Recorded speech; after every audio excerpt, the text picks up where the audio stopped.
দোস্ত, একটা কথা বলার ছিল, জানি না কিভাবে বলবো, কিন্তু তবুও বলতে হবে। কি এমন কথা? আর এমন ভাবেই বা কথা বলছিস কেন? কি হয়েছে? কোনো সমস্যা? কোনো সমস্যা না, আবার সমস্যাও। জানি না ব্যাপারটা কেমন হিসেবে নিবি, কিন্তু দোস্ত, তুই তো আমারই অনেক ভালো বুঝিস, তাই না? ঘুরানো পেঁচানো কথা আমার একদম পছন্দ না। সোজা বল, কি হয়েছে? তুই তো জানোস আমি একটা রিলেশন করি। হ্যাঁ, এখন তো কি হয়েছে? আমার বিএফ চায় আমি যেন তোর সাথে কথা না বলি। ওর নাকি অনেক খারাপ লাগে তোর সাথে কথা বললে। ও তোরে সহ্যই করতে পারে না। এসব বলার মানে আছে?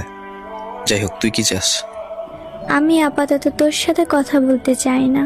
তোরে নিয়ে আমাদের রিলেশনে অনেক প্রবলেম হয়, প্রতিদিনই ঝগড়া হয়, যেগুলো খুবই সমস্যার। এতদিন বলতে চাই নাই, কিন্তু এখন আর না পেরে এসব বলতে হচ্ছে।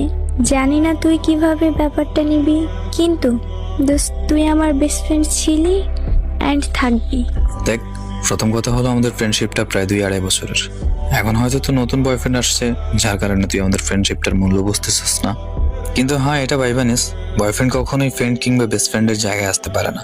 আমি সবসময় তোর পাশে থাকার চেষ্টা করতাম এবং তোর মন ভালো হওয়ার কারণ হতাম। আর বাকি রইল কারোর সমস্যা। দোস্ত, আমার নিয়ে কারো লাইফে কিংবা কোথাও সমস্যা হলে, সেটা যে কোনো স্থান হোক, আমি আর সেখানে থাকি না। যেহেতু তোদের দুজনের মধ্যে আমি একটা সমস্যা, সেহেতু আমিও তোদের ওই অসুবিধা কিংবা সমস্যা হয়ে থাকতে চাই না।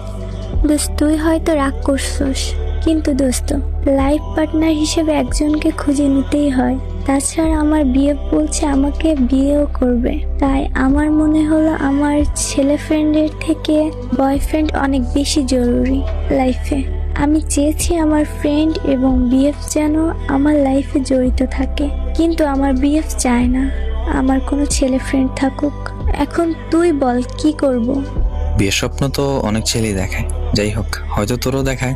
এখন কথা হচ্ছে, তোর বয়ফ্রেন্ড যেহেতু জেলাস ফিল করে, যেহেতু আমার তো লাইফে না থাকাই ভালো। কিন্তু হ্যাঁ, ও ছেড়ে যদি চলে যায়, তাহলে তুই কখনো আমাকে দ্বিতীয়বারের মতো পাবি না। আর এটাও মনে রাখিস, এই শহরে ভালোবাসার মানুষ ভালোবাসার স্বপ্ন দেখিয়ে স্বপ্ন ভেঙে চলে যায়। তুই আমার একটা সময় বিয়ের স্বপ্ন দেখতি, আমিও তোর